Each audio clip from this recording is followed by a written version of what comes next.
She betrayed me, but my goodbye letter changed everything forever. Don't open the closet. That's all her note said, scrawled in black Sharpie on a torn receipt from PetSmart. No love you.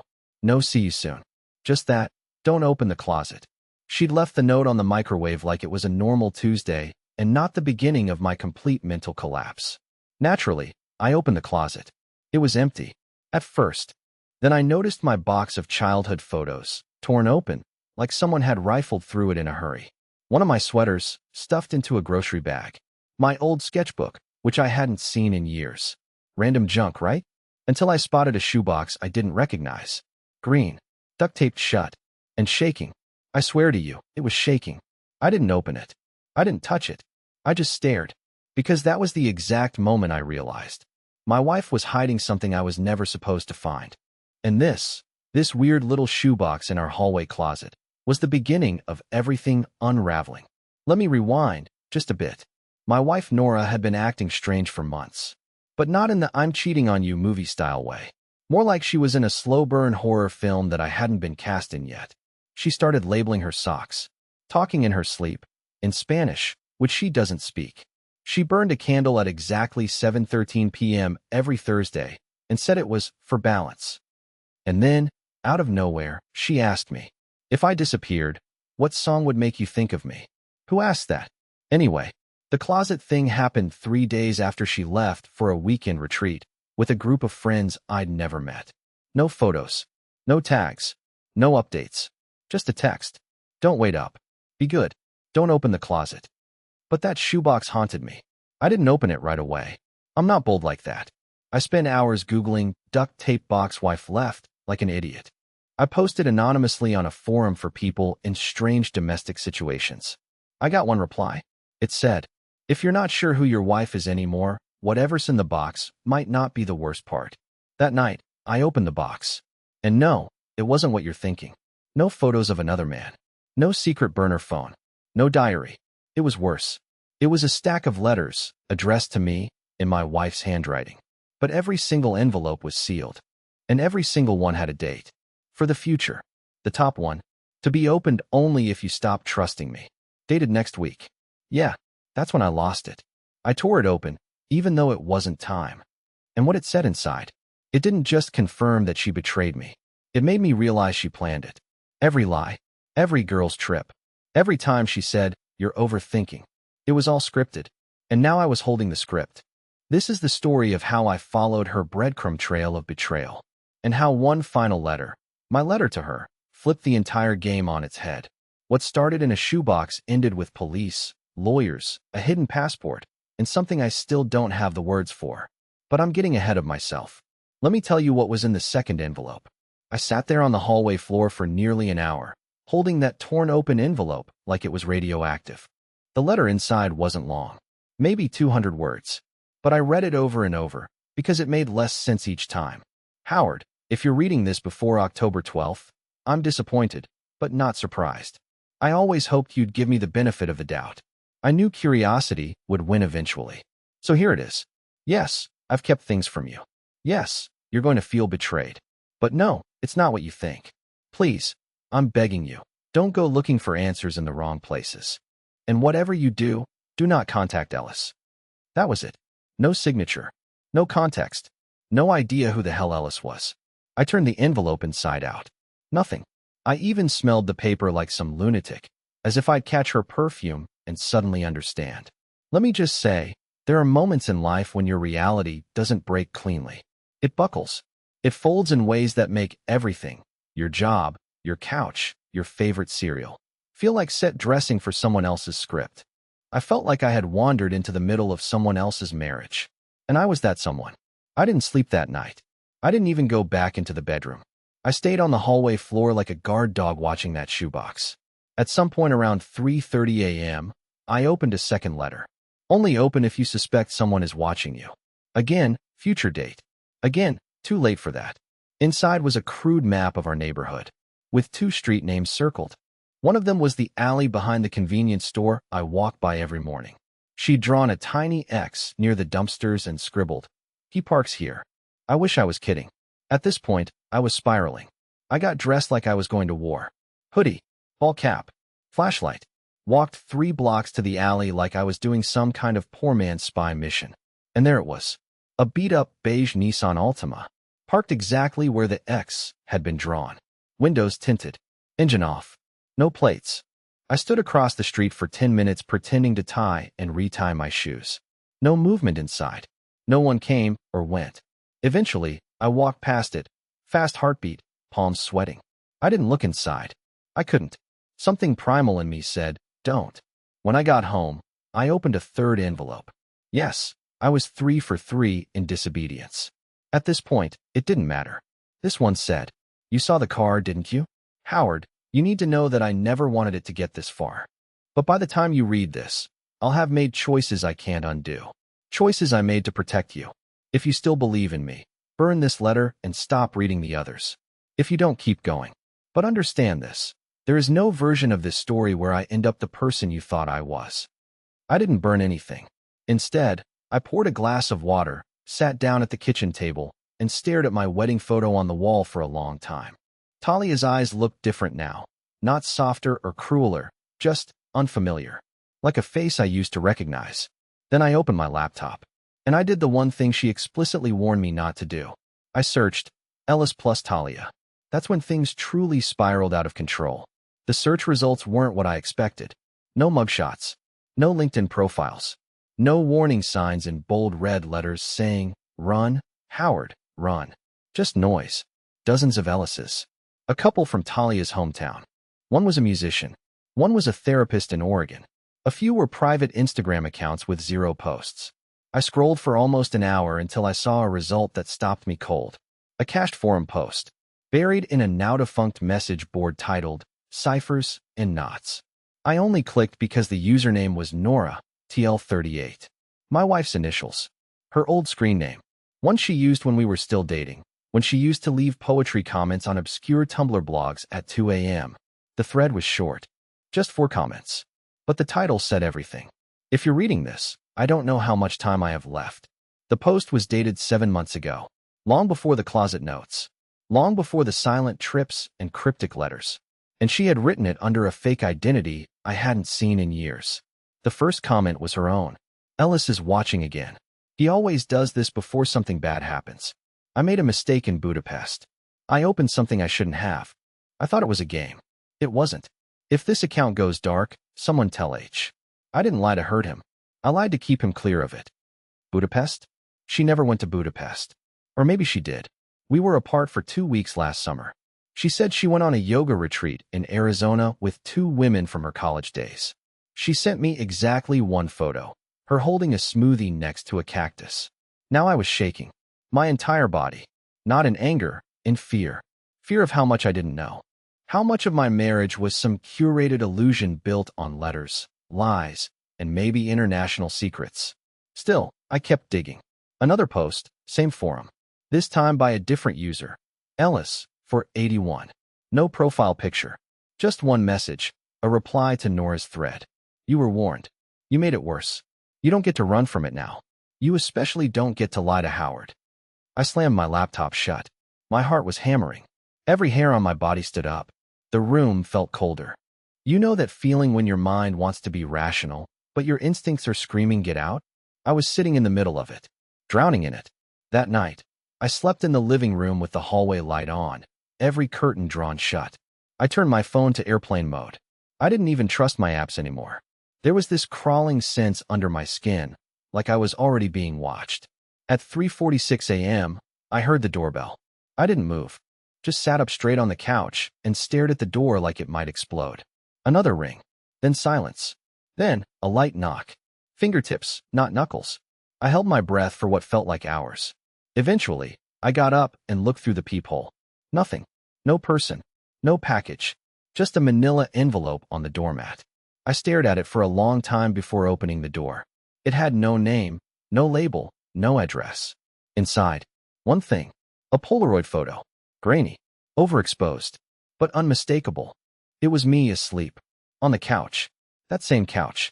Wearing the same shirt I was currently wearing. From an angle that could only have come from inside the house. I dropped it. Backed away. Locked the door. I wanted to scream, but nothing came out. Just this empty, suffocating silence. And I knew. I wasn't just unraveling a mystery anymore. I was inside it, and it was closing around me. I didn't sleep. Not a second. I watched the hallway all night with a kitchen knife in my lap, as if that would somehow protect me from whatever this was. The Polaroid photo sat face down on the coffee table like a silent threat. I couldn't bring myself to flip it again, but I couldn't throw it away either. Just knowing it existed made my skin itch. Someone had been in the house. Someone had stood over me while I slept and taken a picture, and walked away without a trace. At 6:12 a.m., I went back to the closet. There were 5 more letters left in the shoebox. I didn't want to read any of them, not anymore. But I could not read them. I was past the point of return. The next one was labeled, "Only open if you've seen the photo." Not a photo. The photo. Which meant Nora knew this would happen. She knew someone, probably Ellis, would break into our home and leave that picture. It wasn't paranoia anymore. It was choreography. I was just dancing to music someone else had written. Inside the envelope was something different. Not just a letter. There was a printed airline itinerary, stained and wrinkled, folded in half 3 times like she'd carried it in her back pocket for months. The header said Budapest, Hungary, 7-day travel confirmation, passenger, Nora L. Haynes. The dates matched the Arizona yoga trip exactly. Same days, same week, just a different continent. I sat on the floor with that document in my hand, shaking. It had been real. She really had gone to Budapest. Lied straight to my face and never flinched. The letter was handwritten, rushed, ink smudged, a corner torn off. "Howard, I had to go. You wouldn't have understood, and honestly, I didn't either, not fully. There was a man who sent me an encrypted message, disguised inside a language app. I thought it was a prank. Then I decrypted it, and it gave me GPS coordinates to a building in Budapest. He called himself Ellis, and he said he had something to give me. Something connected to my father's death. I never told you this, but my dad didn't die in a car crash. That's just what the papers said. Budapest was the only way to know the truth." I stopped reading. Her dad? Her father had been dead since she was 13. She had told me it was a crash, and I believed her. What else was I supposed to believe? I kept reading. Ellis wasn't what I expected. He wasn't young, but he wasn't old either. He wore gloves the whole time. Spoke softly, like someone was always listening. He handed me a red envelope and said, "You open this. Your life becomes a different genre. You sure you're not happier in a romance?" I didn't answer. I just took it. I opened it in the hotel room alone. And everything I thought I knew about my father, my family, and eventually, you, changed that night. I can't write it all down. I can't. But I promise I'll explain everything when it's safe. There was no date. No return location. No signature this time. Just the last line. "Don't trust Ellis. But don't ignore him either." That's when I realized she wasn't just lying to me. She was lying to herself. There was no way she was in control of any of this. She was being pulled into something. Used. Manipulated. Or worse, maybe she joined willingly. And then, like an idiot, I did something desperate. I grabbed the return itinerary and traced it. The booking agency was based in Prague. I opened my laptop and searched the confirmation code. Nothing came up on any major airline. Not Delta, not Lufthansa, not even some sketchy Eastern European discount carrier. But when I reversed the confirmation number itself, flipped the digits, I found something. It wasn't a flight number. It was a Reddit username. U/last read envelope. One post. One sentence. "Howard, they're watching you now. You need to go to the cabin. There's more in the floorboards." I stared at the screen so long my eyes dried out. The cabin. She meant the one her uncle left her in Maine. The place we visited once 5 years ago. The place with no Wi-Fi, no signal, and no neighbors for 5 miles in any direction. We hadn't been back since. I barely remembered how to get there. But she had planted this breadcrumb months ago. Maybe years. And someone who wasn't Nora, was watching this unfold, aware of every step I was taking. I stood up, packed a bag, and took the letters with me. By the time I left the house, I couldn't shake the feeling that someone was following me. Not a car, not footsteps, just a presence. Like my thoughts weren't mine anymore. I didn't know what I'd find in that cabin. But whatever was hidden beneath those floorboards, it was meant to end this. Or maybe start something even worse. The cabin was exactly as I remembered it, except colder, emptier, and somehow wrong. It had always been rustic, sure, But this time the air inside felt stale, like no one had breathed it in years. Dust clung to every surface like the house had been holding its breath. I stood in the center of the room with the door still wide open, half expecting Nora to step out from behind a corner and say something sarcastic like, "You're late." But the silence was total. Not even the trees outside made noise. It felt like even the birds had cleared out. I left the door open. I needed an exit. I couldn't explain it, but the idea of being fully enclosed in that place made my spine itch. I didn't waste time. I knew why I was there. The letter, the Reddit post, said floorboards. There was only one spot that made sense. The old reading nook in the corner of the cabin, where a warped leather chair sat over a patch of creaky pine. I remembered stepping there once and nearly twisting my ankle. The board had groaned like something was underneath it. I pushed the chair aside, heart thudding so hard I could hear it in my ears. I got down on my knees and ran my fingers along the edges of the wood until I found the one that felt loose.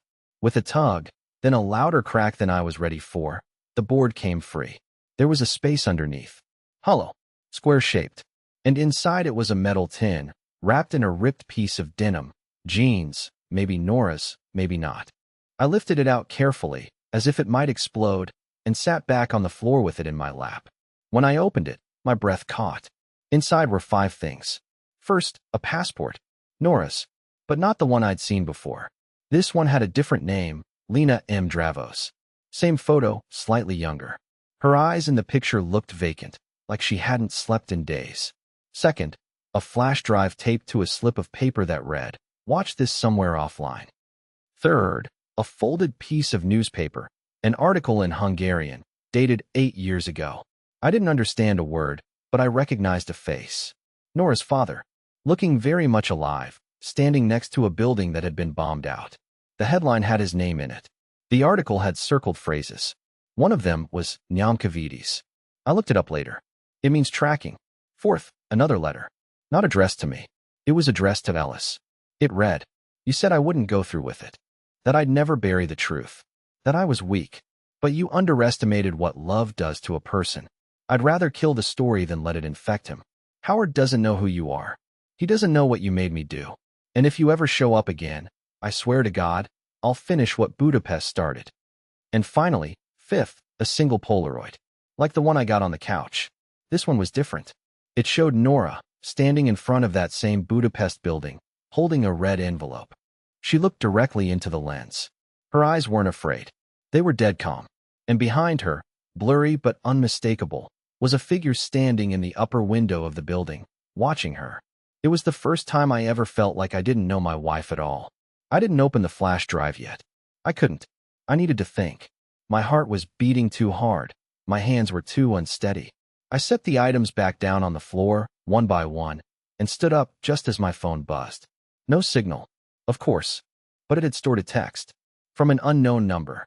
"We warned you not to come here. Now you've seen too much. Leave the box where you found it." No punctuation. No name. Just that. I dropped the phone.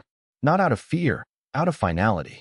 That was the moment I knew I wasn't just unraveling a mystery anymore. I was inside a game. A design. A labyrinth with no way out, but through. I wasn't chasing truth. I was being led to it. Slowly. Painfully. By someone who knew me better than I knew myself.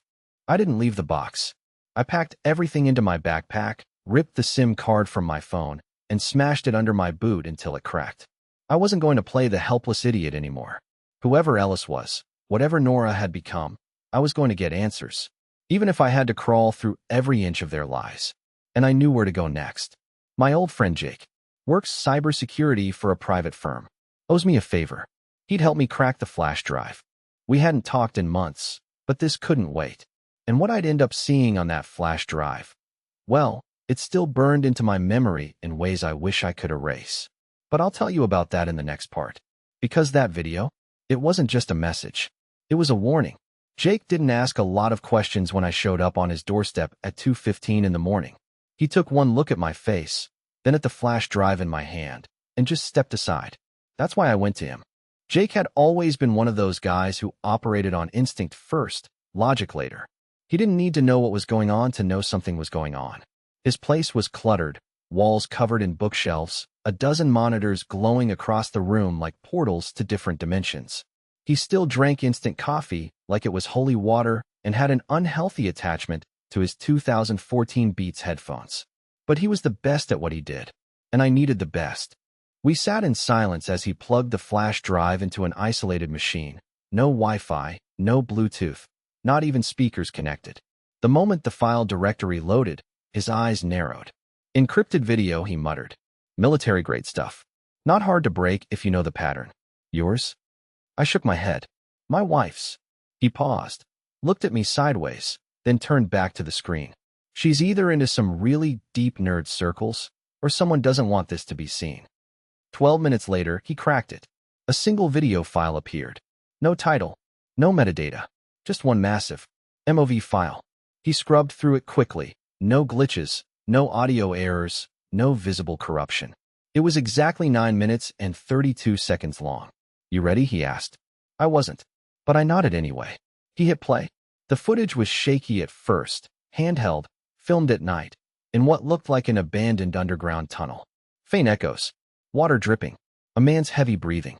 For a few seconds, it was nothing but walking. Then the camera turned sharply and focused on a door. Rusted metal, bolted shut. The man filming knocked once, then twice, then 3 fast taps. A code. The door creaked open. Inside was a concrete room. Fluorescent lights flickered overhead. 1 table, 2 chairs, a third figure, already seated. It was Nora. Her hair was shorter. She looked thinner, eyes hollow but alert.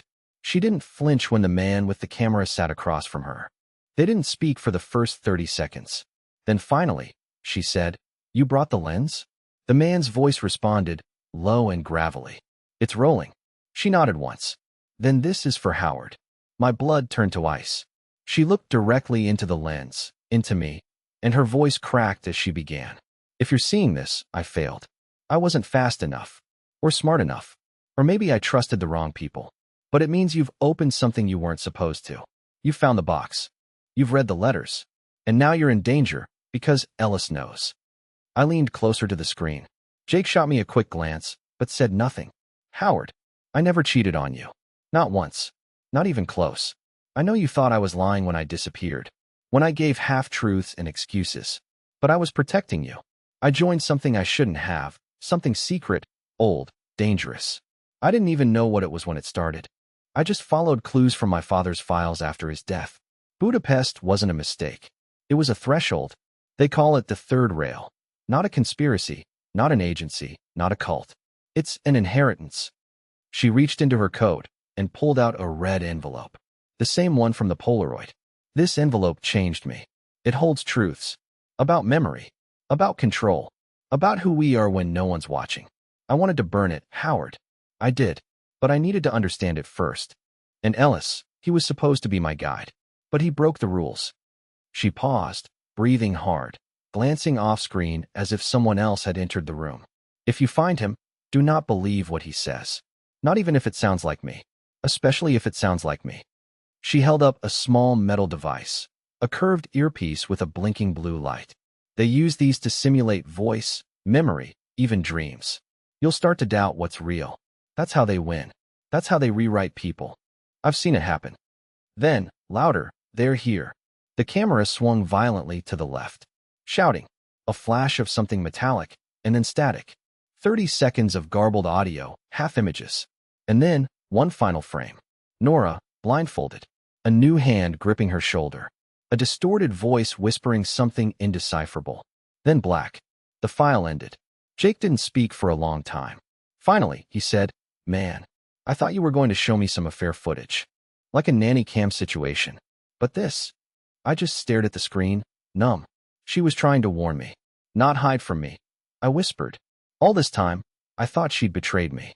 But she was trying to keep me out of the fire. Jake nodded slowly. "So what now?" I didn't know. But deep inside, something cracked open. A kind of dread I hadn't felt until that moment. Because if this was real, if everything she said was even half true, then I wasn't just looking for Nora anymore. I was looking for what took her. And worst of all, I was starting to hear her voice when I closed my eyes. Not from memory. From somewhere closer. Jake tried to talk me out of it. He said I was walking into a trap, that if Nora's video was real then this Ellis wasn't just some shady contact but the spider at the center of the web. But it didn't matter. Every part of me felt like I'd been living in a fog for months, and this was the first time I could see the path ahead. Whether it led to answers or to my own disappearance, at least it was a direction. I told Jake I'd be fine. He didn't believe me, but he gave me an old burner phone, an analog recorder, and a tiny black device he said would scramble low-band trackers. I didn't ask how he had it. He didn't offer to explain. Ellis was not hard to find, which in itself felt like a trap. The two addresses from Nora's letters, the car she'd mapped, the breadcrumb Reddit post, they all led me to the same location once I overlaid them. A disused rail station on the edge of the city, shut down since the early 90s. The kind of place with old posters curling off the walls and pigeons that don't bother to scatter when you walk by. The wind made the broken windows whistle. It smelled like rust and rain and something electrical. I parked 2 blocks away and walked. The sun was still up, but already sliding behind a wall of bruised clouds. Every step closer felt heavier. Not the usual adrenaline rush of a man playing detective in his own life, but the dragging pull of gravity you feel in a nightmare where your legs won't work. By the time I reached the station doors, my palms were slick. I had rehearsed a dozen opening lines in my head. Demands, pleas, threats. But when I finally saw him, all of them disappeared. Ellis was not what I expected. He wasn't a shadowy figure in a trench coat or a faceless agent behind tinted glass. He was sitting on a bench like an ordinary commuter, in jeans and a faded green jacket, sipping tea from a paper cup. He had a face like a history teacher, calm, lined, forgettable. He looked up at me as if he'd been waiting there all afternoon. No surprise, no confusion, just a small, almost kind smile. "Howard," he said, like a greeting, like a diagnosis. "You made it." My throat went dry. "Where is she?" "She's safe. For now. But not because of you," he said. "Sit." I didn't. I stayed standing, fists clenched. "What did you do to her?" Ellis tilted his head, as if studying me. "I didn't do anything to Nora that she didn't choose. She came to me. She wanted to know about her father. About you. About herself. And I told her the cost. She accepted it. You manipulated her." I showed her the door.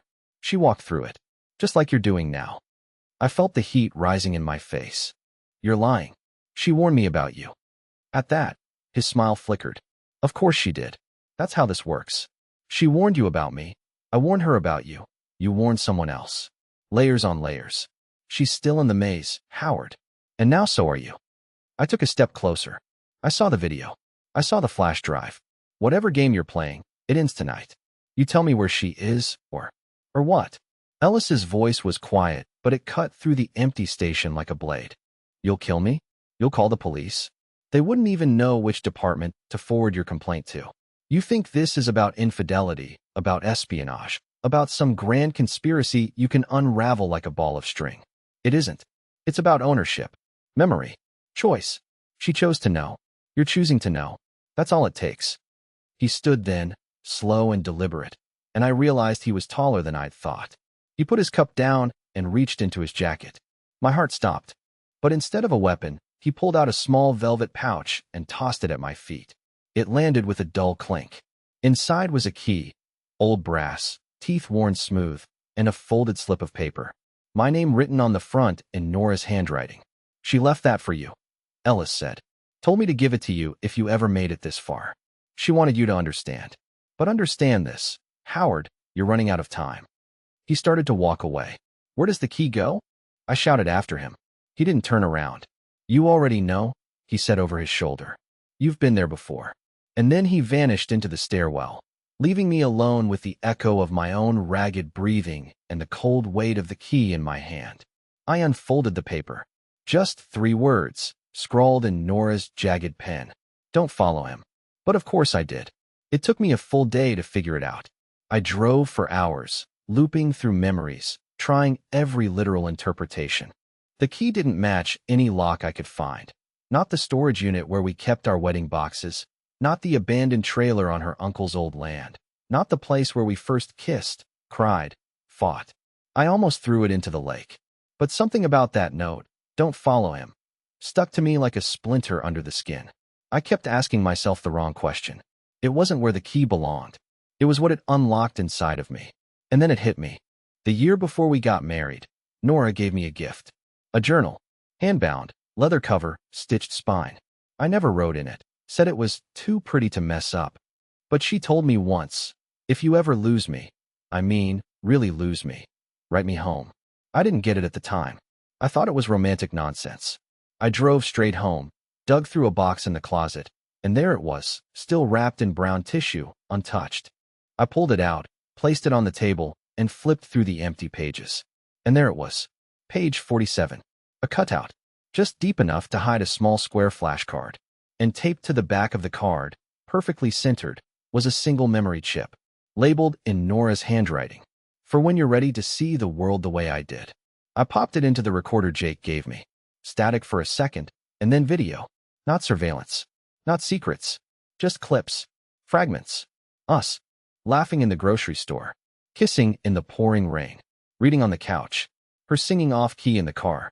Me falling asleep with my head on her lap. Her eyes in the golden hour. Then it shifted. She was sitting in a chair, facing the camera. Calm. No fear this time. Howard, you followed the trail, didn't you? God, I knew you would. You stubborn, beautiful idiot. I couldn't tell you everything. If I had, you would have run into the fire without a second thought. But now that you've seen it all, Ellis, the letters, the box, the truths about my father, I need you to know one last thing. She paused, her voice trembling just a little. I never needed rescuing. What I needed was a witness. Someone who would believe me. Someone who wouldn't erase me even when the truth got ugly. You've always been that for me. The one person who saw me before I saw myself. You think I vanished. But I didn't. I became. And now, so can you.